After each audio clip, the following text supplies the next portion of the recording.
યાત્રાધામ પાવાગઢની તળેટીમાં આવેલ વડા તળાવમાં ડૂબેલા 2 યુવાનો પૈકી એકનું થયું મોત. એકને ફાયર અને રેસ્ક્યુની ટીમે બચાવ્યો.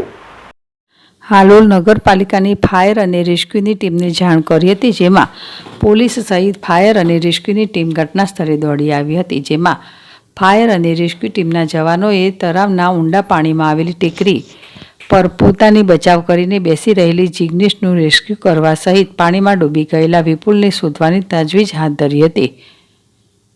જેમાં હાલોલ નગરપાલિકાની ફાયર અને રેસ્ક્યુ ટીમના જવાનોએ વડા તળાવના ઊંડા પાણીમાંથી ભારે જહેમત બાદ દિલ ધડક રેસ્ક્યુ ઓપરેશનને સફળતાપૂર્વક પાર પાડી સાવચેતીપૂર્વક તળાવના ઊંડા પાણીમાં ટેકરી પર ફસાયેલા જિગ્નેશને બહાર કાઢ્યો હતો. જ્યારે તળાવમાં ભારે શોધખોળ બાદ વિપુલના મૃતદેહને શોધી કાઢ્યો હતો. જેમાં ફાયર અને રેસ્ક્યુ ટીમ તળાવના પાણીમાંથી વિપુલના મૃતદેહને તળાવના પાણીમાંથી બહાર કાઢતા પાવાગઢ પોલીસે વિપુલ અભયસિંહ રાઠવાના મૃતદેહને પોસ્ટમોર્ટમ માટે હાલોલની સરકારી હોસ્પિટલ ખાતે મોકલી આપ્યો હતો.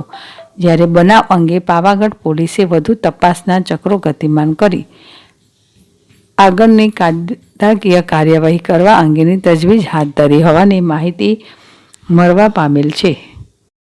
કિરણ ગોહિલ, જેડેશ ટીવી.